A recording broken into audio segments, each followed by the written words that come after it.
What is up, my friends? You are very welcome along to our match reaction here on Anfield Agenda after Liverpool have gone over to Germany and beaten RB Leipzig by 1-0. It wasn't pretty, it wasn't vintage, we were holding on at times, but you know what? 3 wins from 3, 9 points from 9, and again 11 wins from 12 now for Arne Slot. We have yet to draw a game of football, which is unheard of for us in 12 games, so well done to the manager. The first manager, by the way, since Bill Shankly to win his first 3 European Cup games as Liverpool coach. So well done to Arne on that one. As always, we're going to go through and give you our thoughts on the game, asking you guys to let us know yours in the comments. If you're watching this back later on, let us know your thoughts, what you thought about it as well. I'll go through the match stats in a second. Again, thank you to our sponsors, Manscaped. If you want to get yourself 20% off and free shipping store-wide at manscaped.com, use our code Anfield20 at checkout. So, your player ratings, the form is at the top of the live chat right there now. If you want to submit your player ratings, just click on that link, pin to the top of the chat, and that will bring you over where you just need to put in your email address and then submit your player ratings. Connor will then put all those player ratings together, average them out, and we'll compare and contrast them with my player ratings when I do that video a little bit later on. We will also be asking you for your man of the match shouts as well. You're thinking Kanade obviously in there. Kelleher should probably be in this conversation, but any suggestions for man of the match, let us know in the chat. So look, I'm going to go in now and give you my thoughts on the game before I come into the chat. So let's go all the way back to the team selection from the start. A little bit surprised that we didn't see maybe 1 or 2 more changes, to be honest with you. I don't really have any concerns about the team selection. You could probably imagine that Curtis Jones felt a little bit hard done by not to get the start tonight, but he did come on and again did well when he came on. The big talking points of the first half, obviously Liverpool's goal, which we'll talk about in a moment, but again, refereeing standards are nowhere near good enough. There was 2 big incidents in that first half that were nothing short of a disgrace. First one, Alexis McAllister getting fouled and somehow getting booked for diving. Referee should hang his head in shame. And then to back up that mistake, Darwin Nunez gets fouled in what was a blatantly obvious penalty that I believe even Rio Ferdinand was saying was a penalty. And once again, referee didn't do his job, and the people that are supposed to be there to help out the officials, the VAR, nothing. No, go and have a look at the monitor ref, nothing. Absolute joke once again from the officials. But that being said, I'm not displeased sitting here as a Liverpool fan with 3 wins from 3 in Europe. No new injuries that we're aware of either, which is great. McAllister took one in the crown jewels. If you didn't see it, ouch. So yeah, he should be back and ready to go for the weekend as well. First super chat of the post-match show. Mahmood said, Arne Slot to go, massive 3 points. Nunez was decent.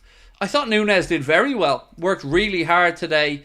And I'm going to go through and give you my thoughts on a lot of the players today as well. But before I do, some of the match stats, the underlying numbers from the game, which you can see on the screen there now.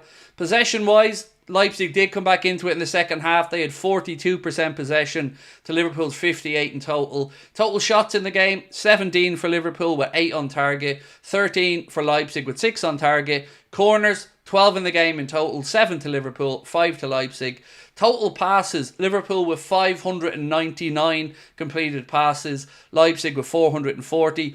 Pass percentage accuracy, where it should be for the Reds, about 87%, Leipzig at 83%. Tackles, 12 for Liverpool, 16 for Leipzig. And XG for the game, Liverpool with an expected goals tally of 2.38. So we underperformed their XG there. Leipzig at 0.76. Right. Curtis, how are we, bro? And thank you for your super chat. Curtis said, agree, Craig, not pretty, but it's job done. Trent and Dom's passing made me want to poke my eyes out. Big improvement needed for Sunday. So there was a little bit of a to-do in the chat, mate, at half-time when I said those exact things. I haven't been overly impressed with Trent and Dom's passing. Other aspects of both their games tonight I thought were really good. You're never going to complain about Dominic Szoboszlai's work rate and effort. It's always there. And Trent defensively put in some good work tonight as well. Some good one-on-one defending. But in possession, I do feel like both of them were short of what we know they're capable of. Trent was giving the ball away quite a bit. Had his pocket picked once or twice as well. But as we all pointed out, a win is a win is a win. It's not pretty. It's not vintage. It's not our best. But we still keep picking up these wins. 3 wins from 3 in Europe. I'll take it. And as I said now, 11 wins from 12 in all competitions. What a start it's been for Arne. Man of the match poll is up there. If you want to have your shout, the options that Connor's giving you guys today are Ibrahim Kanade, Darwin Nunez, Caoimhín Kelleher, and our star boy, Mr. Ryan Gravenberch. Also, while I have this chance and talking about Connor, I want to again wish Connor a happy birthday. Connor turns a certain age today, so if we could all just say happy birthday to Connor as well, and a belated happy birthday to Brian, LFC USA, whose birthday it was yesterday.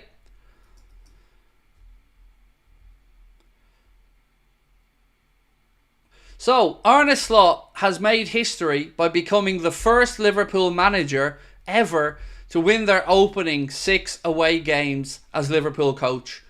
That is a truly remarkable stat there for Arne. To win every one of them. Like, I'm still talking about the fact that we're 12 games in and we haven't drawn yet. You know, last year, the year before, and many other years, we've spoken about draws being an Achilles heel of ours. And do you know what impressed me about that game tonight? And there wasn't much from Liverpool's perspective to be overly happy about. But how we dealt with the 5 minutes of stoppage time, I thought was incredibly impressive. Keep the ball, make them do the running, move them around, and keep possession. It was a joy to watch for those last 5 minutes, just running down that clock, keeping the ball. It was great. And I wish we could have done it for longer periods inside the game, but it was a great way to see it out. The goal today as well. It could have been Mo's, but, you know, I'm not going to begrudge Darwin his as well. Again, good play from Cody Gakpo on the left. He floated it across to Salah, who heads it back across goal. It looked like it was either going to creep in at the far post or hit the post, but Darwin was there to poke it home. And yes, there was a couple of close offside calls again tonight, but rather than talk about the fact that they're worrying, I'd rather look at it from another angle and talk about how good the defensive line is. You know, these offsides might be marginal, but consistently, Ibu and Virgil are making sure that we are one unit going across that back line. And as much as you can say they were close, we did the right thing, played the offside correctly, and let the officials do their job. So I want to just say well done to the back line again for that. Right, I'm waving to his boys not to risk the corner kick and just pass it short. Yeah, it was just really impressive to see us see out the game, show great maturity as well, to just kill them with possession. Defensively, some good work again today from the lads. Kelleher, whenever he's called upon, he just continues to deliver. And one occasion in particular in that second half comes to mind where Ibu, who had a very solid game other than this incident, did have his pocket pinched and Leipzig had a chance on goal and Kelleher came out, smothered it and made the save with his left foot. Then he had a backtracking save to touch over the bar as well. Again, every time the big man's asked to step up, he does it. So shout out to Caoimhín Kelleher as well. Tammy, thank you for your super chat, Tammy. Said, happy birthday, Connor. And as for the match, a win is a win. Well done, lads. Absolutely, Tammy. Like, let's sit here and have a conversation about how we weren't at our best, but on the context or in the context of winning. It's a lot easier to have the conversation after you've picked up the win, isn't it? Lal Govender said, Leipzig keeper made some fantastic saves. Yeah, Galaxy, former Liverpool keeper, of course, and Hungarian international keeper, did make some fantastic saves. He's a good keeper, a very underrated goalkeeper. So yeah, well done to him. Can we win on Sunday? Of course we can, but it's not going to be easy. You know, going away to a title challenger in the Premier League is never easy. I hope Anthony Taylor is strong at the weekend and refs the game fairly. But other than that, look, if we play like that against Arsenal, I'm not going to be expecting to pick up the win, so we will need to be better. So again, for the first time in our history as a football club, Liverpool have won 11 out of their first 12 games. The records are already falling for Arne Slot. Now, I do want to go back to Mohamed Salah's substitution for a second, because I didn't see it at the moment, and people in the chat, some people, were saying that he was pissed off and that he was throwing his toys out of the pram. So I rewound it back and I watched it. And yes, of course, Mo did look disappointed, but he was in no way petulant. He gave the manager a high five, gave Diaz a high five, or whoever it was that was coming on, sorry, and also gave one to one of the coaches on the subs bench. So I've no issues with that for Salah going off. It wasn't his greatest game tonight. I think that's fair to say as well. Maybe the manager was just resting him up to make sure he's fresh for the game against Arsenal. And as much as players don't ever want to come off, I do always applaud the manager for looking after the player welfare, because these are the small little things that might help us prevent one or two injuries when players are becoming strained and travelling a lot and playing a lot of minutes. I think Arne Slot's doing the right thing by managing the workload on the players. So, it mightn't be what the players want, but I think longer term over the course of the season, it'll stand us in good stead. The Detective, thank you bro for your super chat, said, another solid performance and clean sheet, surprised by the lack of rotation and hope we're not going to burn ourselves out by Xmas. Well, we did do rotation today. If you think about it, McAllister played today, so he was one change. Costa started at left back, that was another change. Darwin through the centre, that was a third change. So he did make some changes today, and then he made his substitutions, and I think if I'm right, we used our full complement of substitutes today. Ma B said, what worries me is the Champions League game against Real Madrid.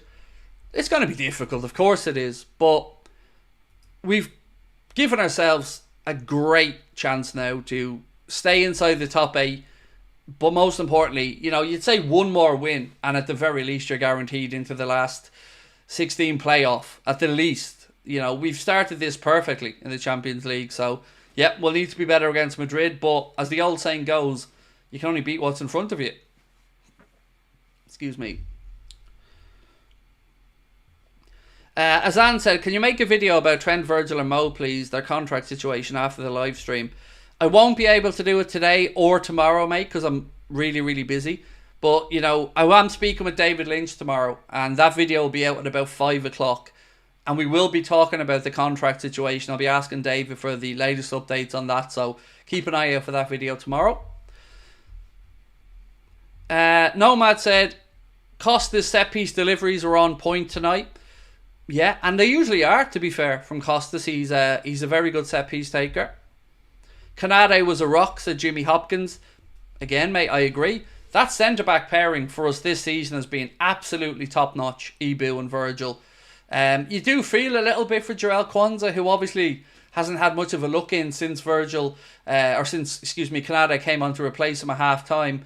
But brilliant. I'm so proud of our defence this season. To have only conceded, what have we conceded now? 3 goals or something in 12 games? How could you not be happy with that?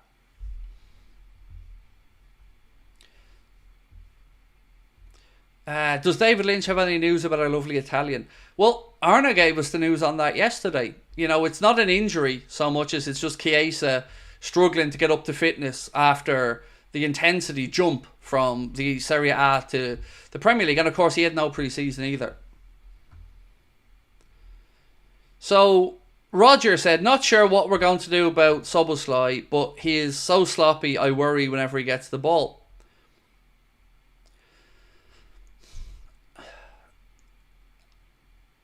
I get you, but he does so much good stuff out there that if he can put the final bits together and work on the decision making and the releasing of the ball and the timing of it, I mean, he could be one of the greatest players in Europe. But we have to see him do that consistently. And I think the fact that Curtis Jones has come into fitness and form, I think that will only benefit us, because he knows now, Dominic Szoboszlai, that there's pressure on him, that Curtis is ready and the manager feels he can trust Curtis if he needs to bring him on. So I'm hoping that increased competition will just up everyone's levels in midfield. And I don't think Dom was that bad today. I think he was a little bit sloppy in possession, but as I keep saying, that work rate was there. So today I have been critical of Trent and Dom, but I've also praised the good parts of the game today. Ironically, I thought Trent defensively was far better today than he was offensively. And also with Dominic Szoboszlai, incredible work rate, but a few little bits that I just work on with him. But look, again, happy to have these discussions after a win. Barry said, intensity jump, wouldn't believe a word of it. The man's a crock, just like Thiago.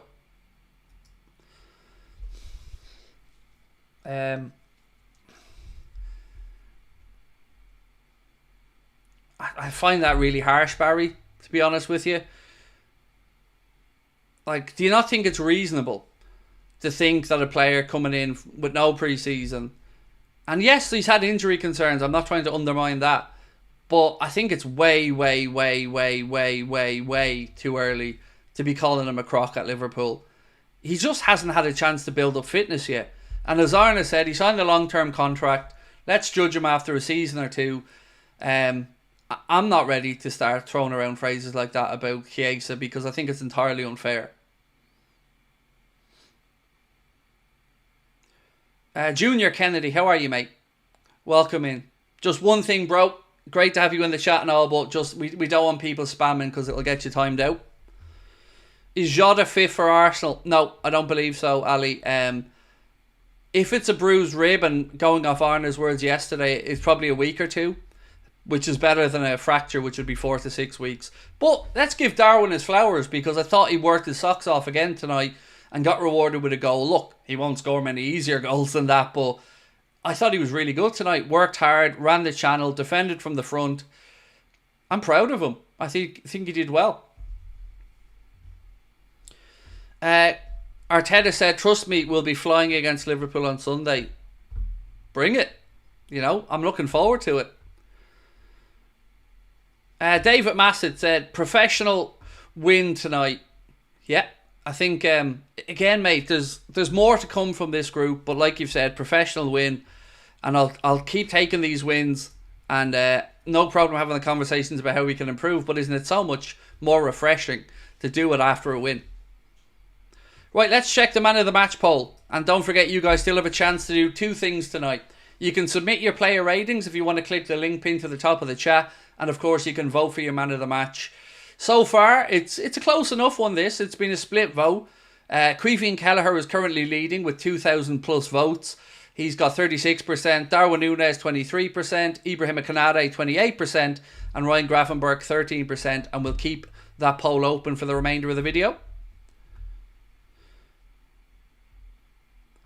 Craig, I'm starting to worry we don't have the same killer instinct that we had under Klopp. So, I'm going to be really honest about this and say, I would rather no killer instinct and have 11 wins from 12 than have killer instinct, give the ball away and end up drawing games.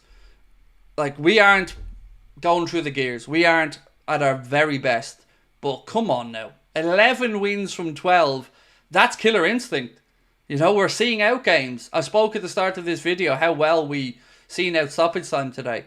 Basically kept the ball, didn't give them a look in. And under Jurgen, that wouldn't have been the case. So yes, we are a little bit less direct. Yes, we are a little bit less attack-minded in certain ways. But it's a better balance to the squad. And when we do get into a rhythm and click an attack, wow. I can only imagine somebody's getting a hiding this season. I feel like we're going to do somebody for 6 or 7.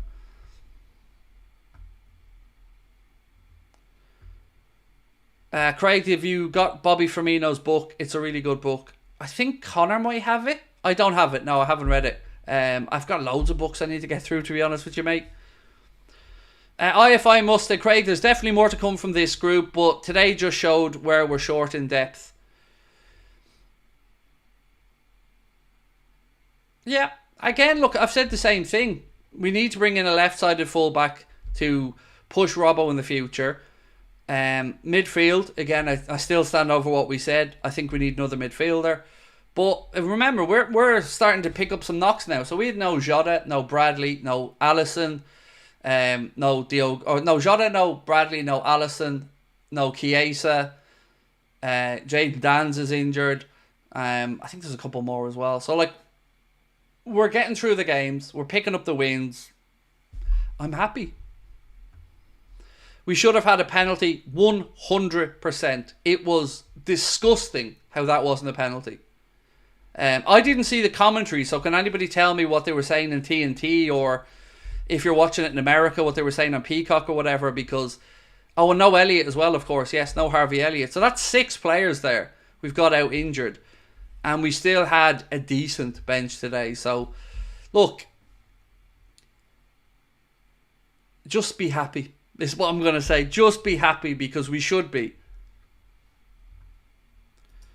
David Massett said, great to see no draws, just straight wins. And this will benefit us. Like, think about it. Draw 3 games in a season, you drop 6 points. Lose a game, just 3 points. I'd rather lose that 1 game and win the other 2 than drop. I'd rather win with 2 games, win 1 and lose 1 than draw 2 of them. Again, it is going to help us and benefit us, I think, when all is said and done at the end of the season. Fraser said, thought Szoboszlai was better on the ball, still can improve. He was better than he was in the last game, but I still feel tonight in possession he wasn't as good as I know he can be. And I thought Trent again, if I'm to single out 2 people who I would be a bit disappointed in possession tonight, it would be Trent and Dom. Out of possession, I couldn't give them enough credit. I thought both of them were great out of possession.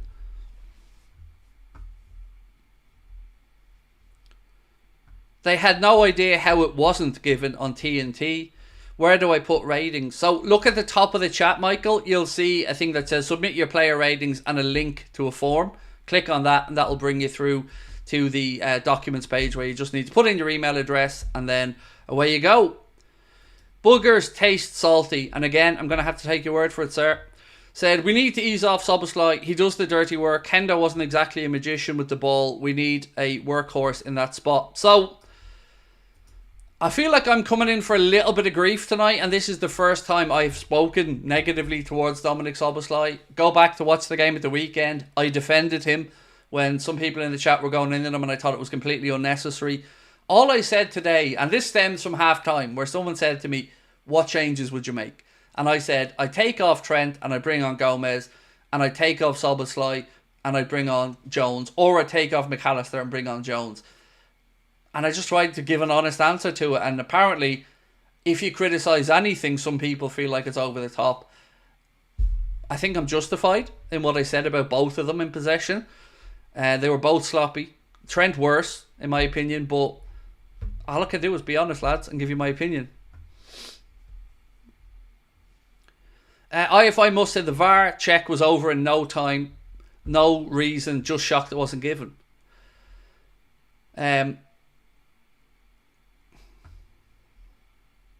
Can I ask a simple question? And I want a real answer to this question. Why do you think the penalty wasn't given?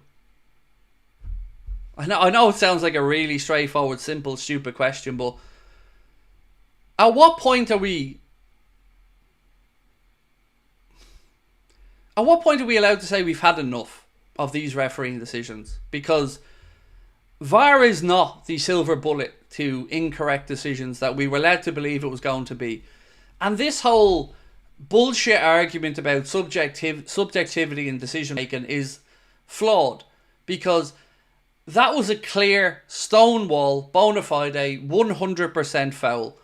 And yes, the ref can miss these things in real time, but nobody will be able to tell me how a VAR official looked at that and didn't think the referee at least had to have another look at it.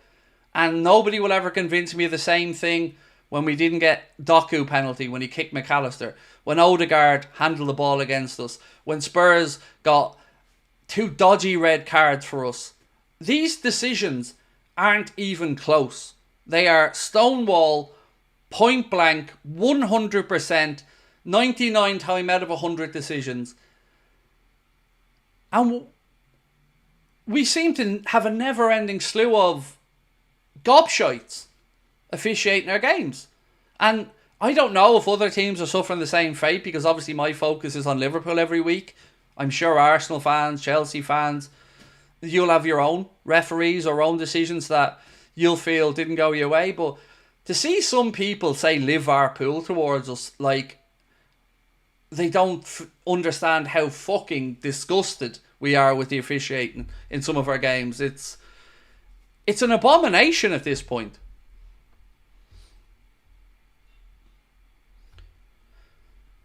So let me read through some of your comments. Corrupt refs from Hariz. Because we're Liverpool from Michelle. Because the ref's a knob from Michael. Ref was high from Albert Joe Francie. Andre said, I can understand the ref didn't give it, but why didn't VAR intervene? Exactly. Why does VAR exist? I don't think it does its job. And now they're trying to make the threshold even higher, so they're just again wanting to stick with referees' decisions on the pitch. It's just a farce at this point. Alex Alvarado said, I think the penalty wasn't given because Darwin was going to lose the ball anyway for a goal kick. At least that's what I saw and think. So, okay, so let me ask you the question in another way, Alex. If that was on the side of the pitch, do you think a free kick would have been given? Because you never hear the argument about the ball going out for a throw-in. This mythical changing of football rules, there is no law that said you can't get a foul a yard, half a yard from the edge of a pitch. If you're fouled, you're fouled. It's simple as that. Whether you're going away from goal, towards goal, whether you're going backwards, it doesn't matter. If you're fouled, you're fouled. You know, there isn't a law in the game that says you can't give a penalty in the first 2 minutes, or you can't give a penalty if you're moving away from goal. He was kicked, he was contacted, he was impeded, it's a foul. It would have been a free kick on the halfway line and a free kick anywhere else on the pitch. It's just bullshit at this point.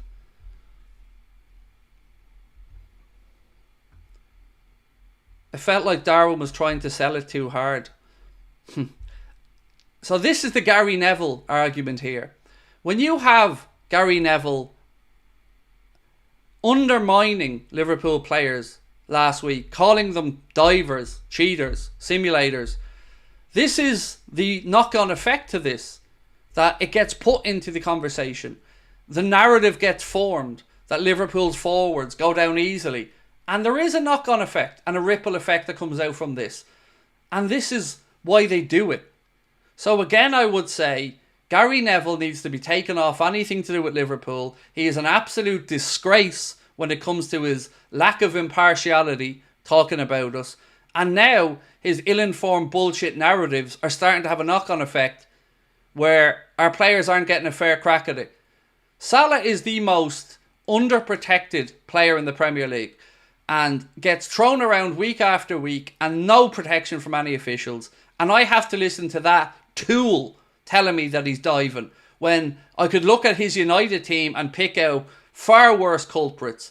Like the fact that we're subjected to Bruno Fernandes whinging like a child week after week, and Neville has the cheek to start calling out our players. He's full of it.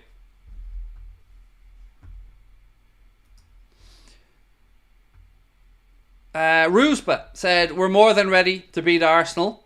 Well, look, we didn't play well tonight. Nor did Arsenal last night. And both of us picked up a 1-0 win in the Champions League. So, you know, we can sit here now tonight and say Arsenal will look at that and won't be scared. But watch Arsenal last night. They weren't exactly scary either. Monkstown Glass, thank you, sir, for gifting 5 Anfield Agenda memberships. Really kind of you, bro. And I'd seen that there was a few articles actually written that Liverpool fans don't want Neville near Liverpool games. And I think it's fair. Because he isn't being impartial. He is being an asshole. And I don't even think we can take Gary Neville's opinion seriously anymore. Like, how can he, with a clear conscience, look down the camera on his multi-million-pound Sky contract and tell the Sky viewers that he genuinely believes that Manchester United will finish above Liverpool, that Liverpool won't finish in the Champions League places, and that Manchester United's midfield is better than Liverpool's midfield. On what planet is any of that even remotely true? He knows it's bullshit, you know it's bullshit, Sky know it, but yet we're still subjected to it. Alex Alvarado said, I agree 100% it was a pen. I'm just trying to think of the way the refs might be thinking, let's just be happy we got the 3 points. Exactly, but it could have cost us. And that's my point here. If Leipzig had have gotten an equaliser in that game, you know, we would have dropped 2 points there and we'd all be talking about that refereeing decision that wasn't given.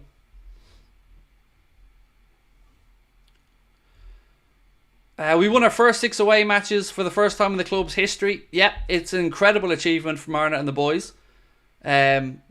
Honestly, so pleased. First manager to do it at Liverpool. 6 away wins.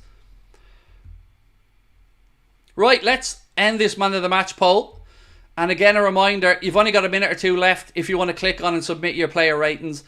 So, your winner and the Anfield Agenda Man of the Match with 36% of the vote and I agree with this, by the way, is Caoimhín Kelleher, who stepped up again tonight when he was needed, and as he always does, keeps his concentration. And you know, you never miss a beat when Kelleher's there, just like when Ali's there. So congrats to Caoimhín. Well done to everybody who voted as well. I'm going to go record the player ratings. I'll see you tomorrow. We've loads of fun stuff coming up. I'm recording with David Lynch tomorrow afternoon. We'll have a news video out in the morning. No, we won't actually in the morning. That's a lie. And I'm recording with Lee Gunner tomorrow evening. That's going to come out on the channel on Friday morning as well. And of course, I'll be back here tomorrow for the late night agenda. So thank you for joining us tonight. If you haven't subscribed, please do before you head off, and keep an eye out for the player ratings video dropping soon. Talk to you soon.